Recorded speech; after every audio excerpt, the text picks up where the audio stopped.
You're about to play an unfinished level from The Last of Us Part 2.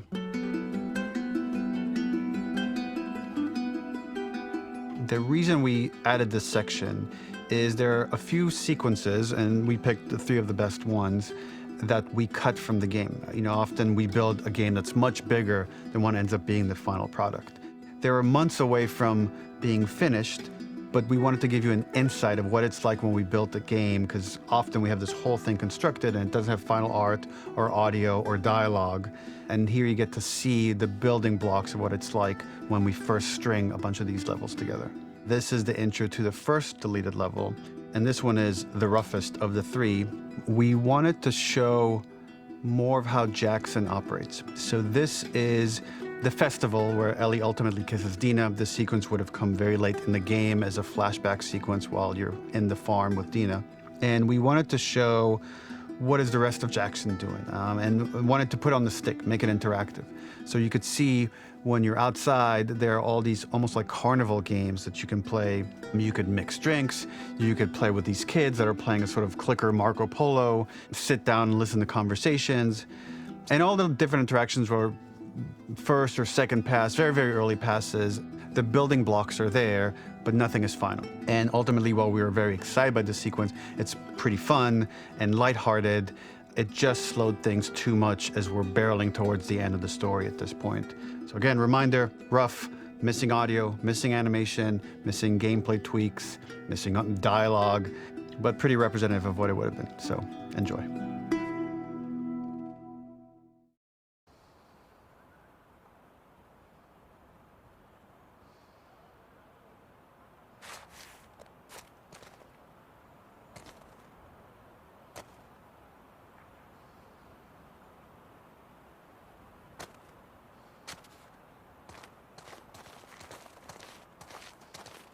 Originally, this level was going to transition us to farm.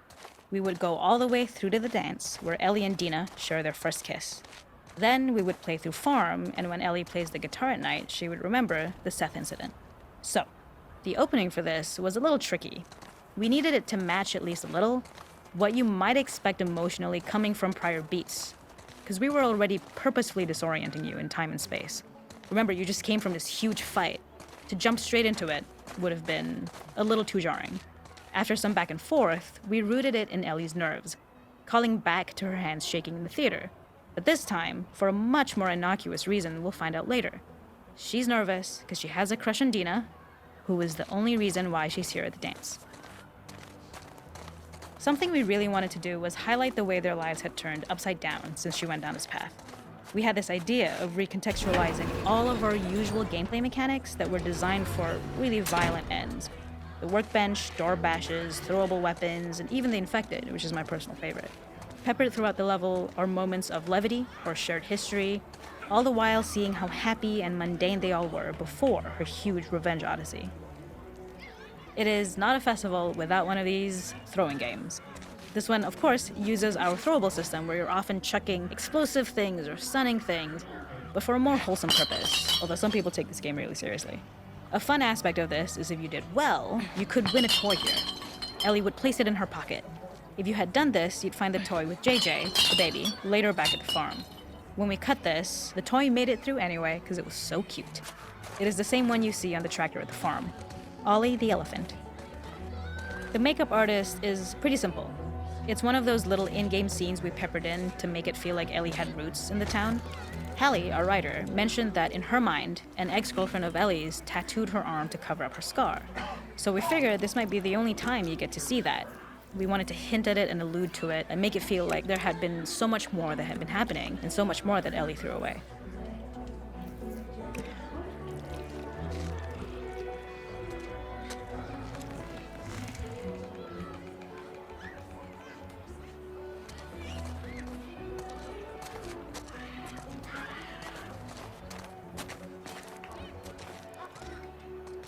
This is one of my favorite sections because I think that it achieves both the slice-of-life aspect of Jackson while also being a stark reminder of how dark the world that they live in really, really is. To attract attention and curiosity, one of the kids was supposed to make this adorable, messed up little clicker impression, and the others would giggle. We tried a version where if you got close enough, the kid might try and follow you a little before turning back. Since clickers are blind and move by echolocation, for this game of messed up tag, Ellie must close her eyes and listen for when the children give themselves away. The thought was that these kids are in relative safety. They still grow up with the dangers of clickers and runners, and all those lessons would embed themselves in the games that they play. When the festival got cut, they tried to preserve this moment and move it to the front of the game where the snowball fight is, as a tutorial. However, being in the headspace of a clicker doesn't really teach you how to deal with them. Eventually, it evolved, and they instead made the snowball fight, which was, I think, way more effective. For me, it's character illuminating that not only does Ellie know this game, she plays along. There's a familiarity with the kids that's really nice to see, especially because it's such a difference from the Ellie we see later, who has a sort of hollow normalcy that she's trying to get with JJ, but kind of fails.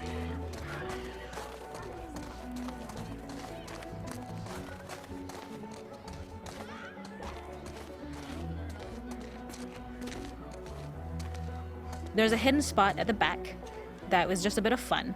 It was highlighting Jackson's normalcy with something we would find in a real world. In the back, you would find teenagers finding some alone time with each other in a dark corner of a party. It was rewarding the player for peeking into a hidden corner, but ultimately redirecting them back to the festival. We also had versions of them smoking weed here, despite Maria's consternation, probably having gotten it from Eugene.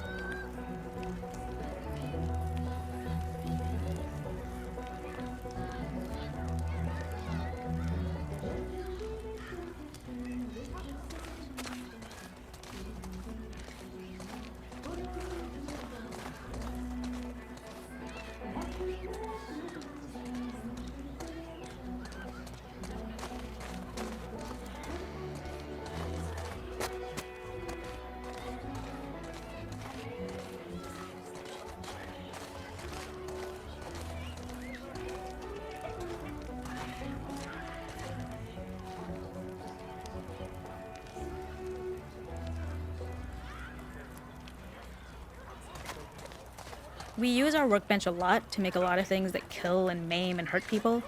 Here, we had the silly idea of using the same feel, harkening back to the same animations, using the exact same UI to instead fix a drink. Like the workbench, you could pick your base, and then you could add something to it. And at the time, we had some different reactions from Ellie based on how strong you chose to make the drink. Something we wanted to prototype, though, before it got cut, was picking up some ingredients around to add, like a lime or maybe a bottle of someone's favorite whiskey or salt, like you were earning upgrades. We also toyed with having Ellie carry around the drink you made and occasionally sip it, psyching herself up to go talk to Dina inside because she's nervous. It got too noodly though, because she would need to keep placing it somewhere before she did anything, so it would have ended up more trouble than it was worth.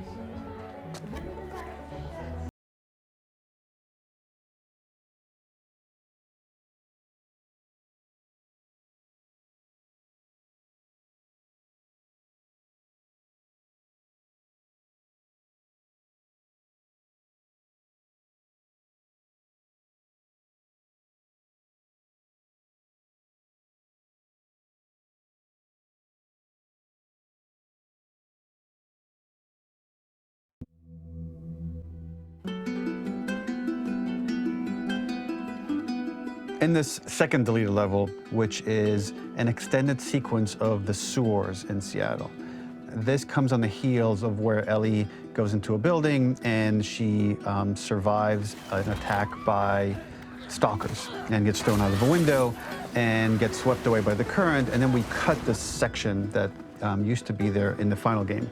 Now you will get to play it.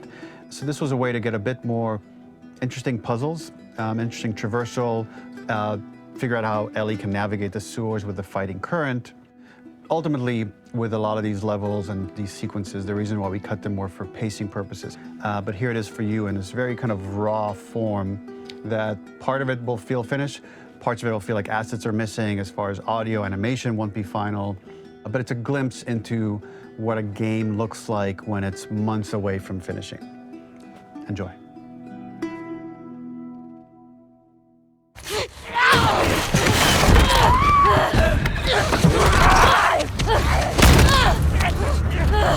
Get off of me!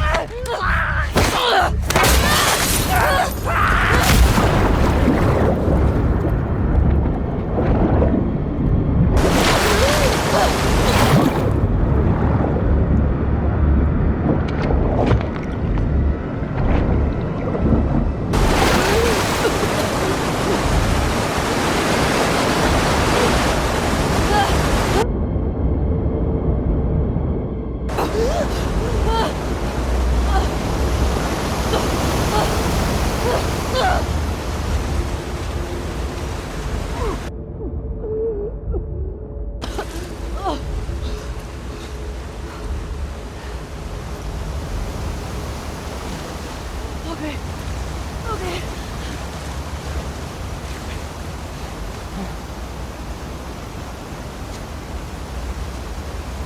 Fuck Seattle. Okay. The ladder acts as an immediate goal for the player, but being able to climb out is not going to be so easy. To keep levels interesting and engaging, we alternate between positive and negative values the player experiences. Here, it's a positive to have found a ladder, but then a negative to discover it's not the solution. But then another positive to identify the next short-term goal of the doorway. By alternating between these opposing values, we give players what they expect, but not how they expect it.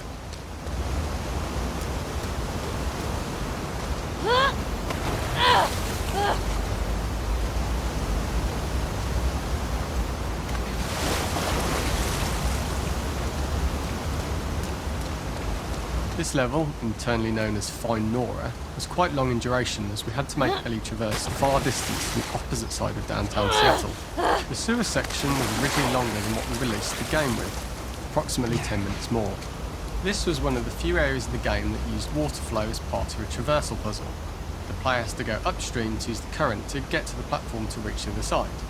We mostly cut this mechanic game-wide, however it remained in essence in the section swimming to the aquarium as Ellie, when you were avoiding the waves. When players reach the doorway and enter into the room, they are faced with a dead end. The real reason for this dead end room is that on the reversal, when exiting back out of the doorway, players are faced with the route onwards. A pipe that they'd not been able to see when they were swept past it on the way in, and something that was hidden from view when on the side platforms. The intention here being that the only option is to go off the standard path in order to search for a way out.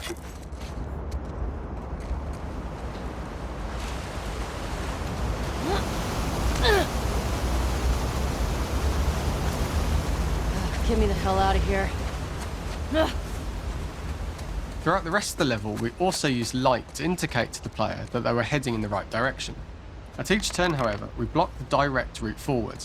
Players would know that they just have to keep finding alternative paths, promoting those feelings of being desperate and trapped. We slowly introduced the player to consider climbing into smaller pipes and crouching in these tight spaces.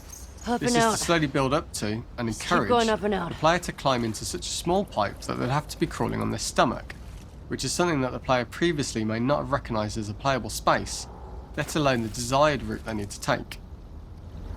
We added a tiny space just to reward the player's exploration with a pickup item, and we made sure it was something that made sense that you'd find in this area.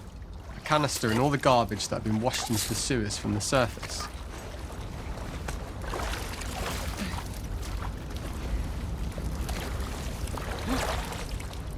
We loved the idea of making Ellie prone through a tiny dirty pipe in order to get out, as it was a great opportunity to use our prone mechanic. Don't The lose your unique shit, camera Ellie. setup was created to support crawling in these pipes, as the standard prone camera is much higher above the player. We also created custom collision in order for Ellie to manoeuvre in these tight spaces easily.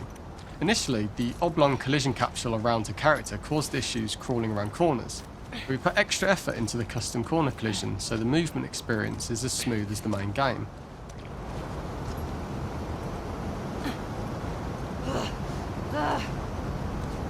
In order for the player to feel cramped, claustrophobic and desperate, we'd been enforcing the traversal mechanics that allow for a tight environment which promote these feelings. We introduced the use of the squeeze through so that we can keep the player feeling enclosed and tight, but without repeating the same geometry. Here we change from low ceilings with wider walls to high ceilings and tight walls to change up the spatial pacing and keep the level from repeating itself.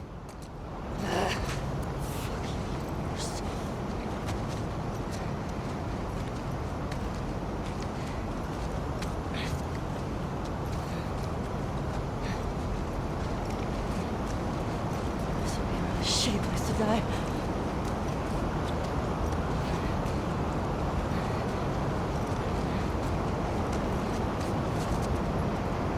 Originally, we had the waterline much higher here, so players had to swim through this tight tunnel. However, from watching user test feedback, it was occasionally causing people to discount the route entirely and turn back on themselves. So to avoid any risk of this happening in the final game, we present a lower water level so the tunnel is easy to see and commit to using. Although this isn't as impactful without the prone swim, it's the better decision as it means a smoother experience for the player with no backtracking frustration. Fucking come on. We draw the player towards this pipe as it is seemingly the route out of the tight space. Fairly soon it is obvious that this path is blocked. If the player goes all the way up to the bars that block the path, they are rewarded with a pickup, so this journey doesn't feel wasted. It is important to encourage the player to try to progress along this path so that they would subtly be thinking of progress in this direction. We hint to the player that there is a bigger, new space beyond this pipe by showing the player the waterfall. This helps players consider the other route when they don't know how far the tunnel is or whether they'd make it. As we surface from the water and over the crest of the slope, we reveal what is further in this tunnel. A clicker that sprouted and fungus has grown on the sides of the pipe. It was great to see people who user tested this area becoming increasingly worried as we forced the player to squeeze past the fungus and inches away from the clicker's face, all the time not being sure whether the clicker might be alive or attack them. Although we aren't as cruel as to force a clicker attack in such close proximity, we do have a payoff for this moment. This clicker momentarily turned into Joel to show Ellie's PTSD from what happened to Joel at the start of the game. Ultimately, we decided to save this moment for the farm level, as it was more impactful there because it could become the centrepiece of that experience. Whereas in the sewers, we weren't able to make it as much of a narrative point and give it the breathing room and reaction time that it deserves, given the tight space. Shit!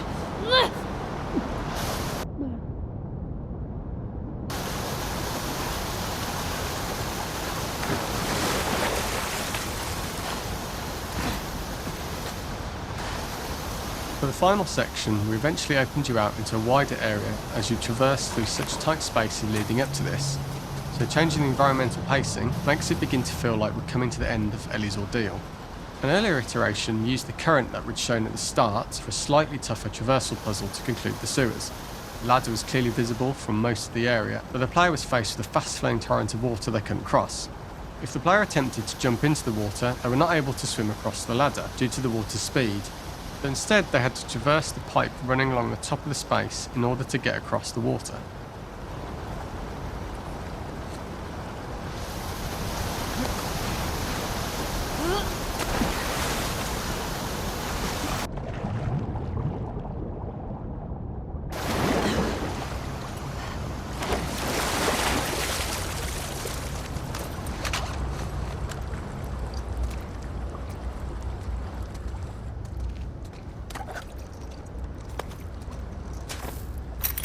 This is the first time we get to see stalkers that are embedded into the walls.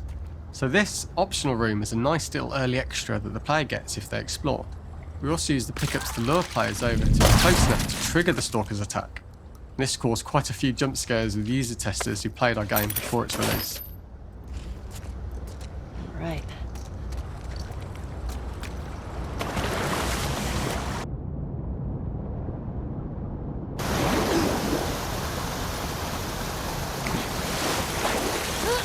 Way out.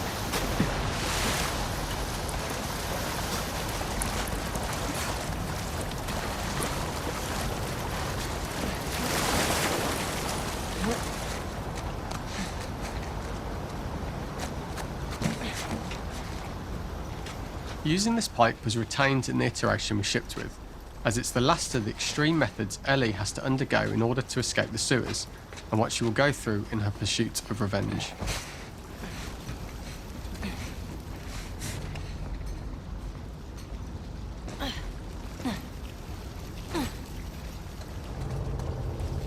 The last ladder climb is quite lengthy. And although we could have trimmed it down to a shorter climb, we liked how this last segment of the journey built anticipation for whether there was success at the top or not after all you've been through. Ultimately, the ladder exits out into the subway station, which is how it connects in the final game. Ellie then has to find her way to the hospital from here, crossing paths with the scars for the first time.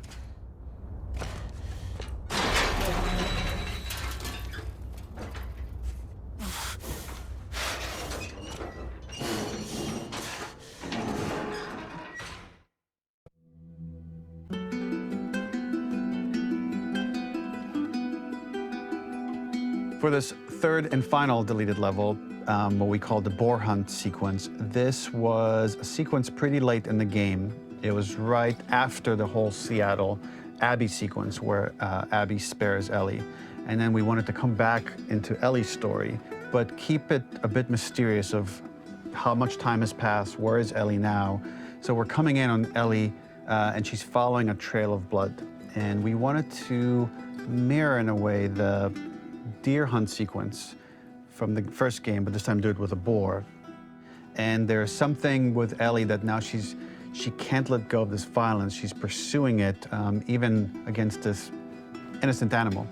This was another opportunity to show how the violence that Ellie has experienced, the violence that she witnessed being afflicted onto Joel, is still sticking with her, and she's still experiencing these PTSD moments. This was a sequence that was pretty far along and was cut pretty late in production. Parts of it are still really rough, but the gameplay, the building blocks were all there. I think you'll have fun to see, like, again, a rough, unfinished sequence that you can play. You can see all the way to the end, and including a cinematic that we end up cutting. And the remnants of the sequence ended up being mentioned in Ellie's journal. So this part of the story that we developed still made its way into the game as kind of optional stuff that you could read about, but here you get to experience it. So as a reminder, this is pretty rough, months away from being finished, but you get to see it now.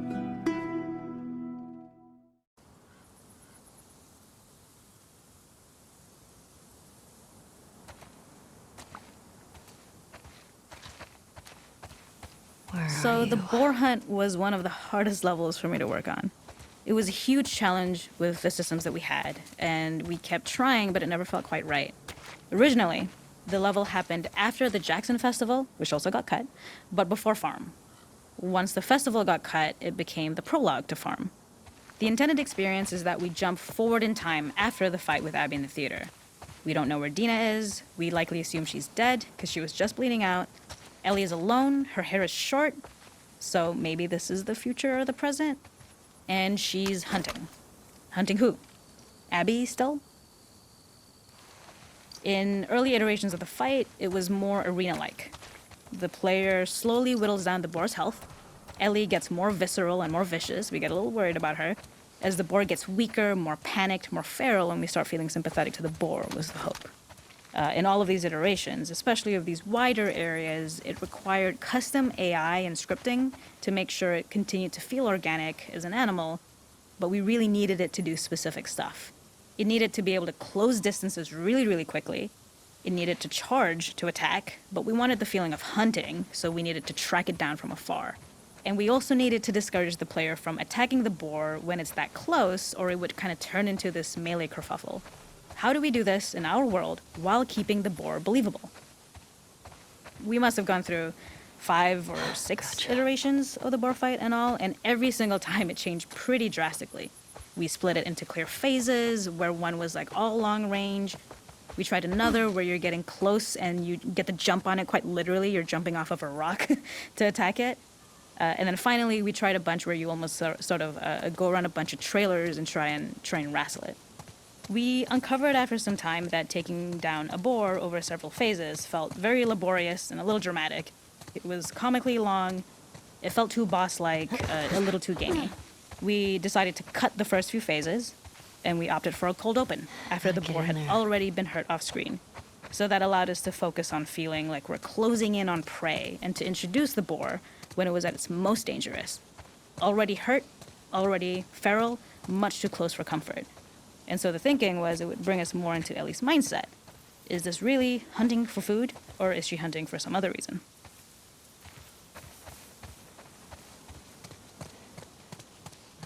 The gas station was built to highlight the bore's destructiveness.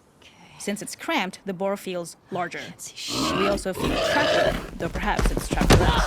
When it charges, it gets to us quickly, so we must be on our toes. This made it more aligned with Ellie's sort of hunting for trouble mindset. Listening became more important, as well as moving around slowly so it didn't hear you. Could you spot it before it saw or heard you? And could you get a shot off quickly enough so you could dodge out of the way? Or is the shot worth the cost after? It feels like a gamble. By the end of the fight, everything would likely be in shambles, the bore would burst through the fire, and Ellie would follow it and finally enact revenge.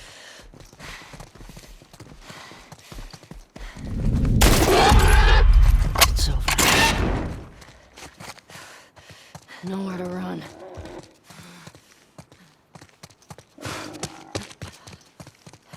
The boar Done. kill was supposed to be anything but glorious. With the boar whimpering at the back of the gas station after Ellie's relentless hunt.